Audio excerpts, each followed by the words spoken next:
ایک سوال کثرت سے پوچھا جاتا ہے، بلکہ اکثر حاجی اس غلط فہمی میں مبتلا ہوتے ہیں کہ ایک مرتبہ جب احرام باندھ لیا تو اس کے بعد اس کو اتارا نہیں جا سکتا، تبدیل نہیں کیا جا سکتا۔ خاص کر کے وہ مرد حضرات جن کو تہبند باندھنے کی عادت نہیں ہوتی ہے اور وہ جب واش روم وغیرہ جاتے ہیں فراغت کے لیے،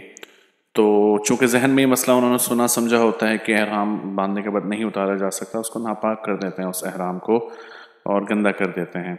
اور اسی حال میں پھر اپنی بقیہ عبادت بھی کرتے ہیں۔ تو یہ تو طریقہ درست نہیں ہے، بلکہ مسئلہ سمجھیے کہ احرام کی جو دو چادریں ہیں یہ دراصل علامت ہیں۔ ان چادروں کو آپ اتار بھی سکتے ہیں، تبدیل بھی کر سکتے ہیں۔ لہٰذا اگر واش روم جانے میں اس تہبند کے ساتھ آپ کو فراغت حاصل کرنے میں پریشانی ہے تو واش روم جائیں، چادر کو ہٹائیں، سکون سے فارغ ہوں، اور اس کے بعد دوبارہ سے اس کو باندھ لیں۔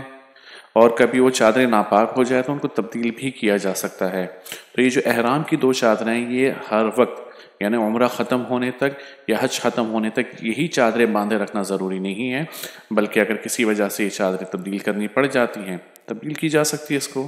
ویسے ہی خواتین، ان کا تو ویسے مستقل کوئی احرام ہے ہی نہیں، بلکہ جو وہ اپنا گھر کے کپڑے ان کے ہوتے ہیں وہی ان کا احرام ہوتا ہے، جو عبایا ہوتا ہے، جو کپڑے ہوتے ہیں وہ جب پہنتی ہیں احرام کی نیت کرنے کے بعد، وہ بھی یہ سمجھتی ہیں کہ انہیں تبدیل نہیں کیا جا سکتا۔ عبایا پہنا ہوتا ہے ان کا ہوٹل مکہ وغیرہ میں اور مینا میں، ان کے کیمپس خواتین کے الگ ہوتے ہیں، تو وہ ہم سے اکثر سوال کرتی ہیں کہ ان کپڑوں کو ہم تبدیل کر سکتے ہیں نہیں کر سکتے۔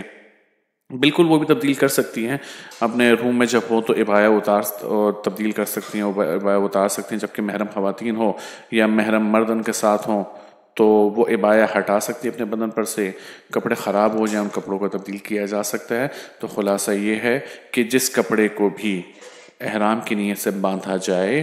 ان کپڑوں کو تبدیل کیا جا سکتا ہے، بدلا جا سکتا ہے اور ہٹایا جا سکتا ہے اپنے بدن پر سے۔ بس جب بھی آپ احرام کو باندھیں گے اور اس سے عبادت کی جائے گی، جو طواف وغیرہ کریں گے، اس کو پاک کپڑے میں ہم نے کرنا ہے، باقی اس کو اتارنے میں کسی طرح کا کوئی حرج نہیں ہے۔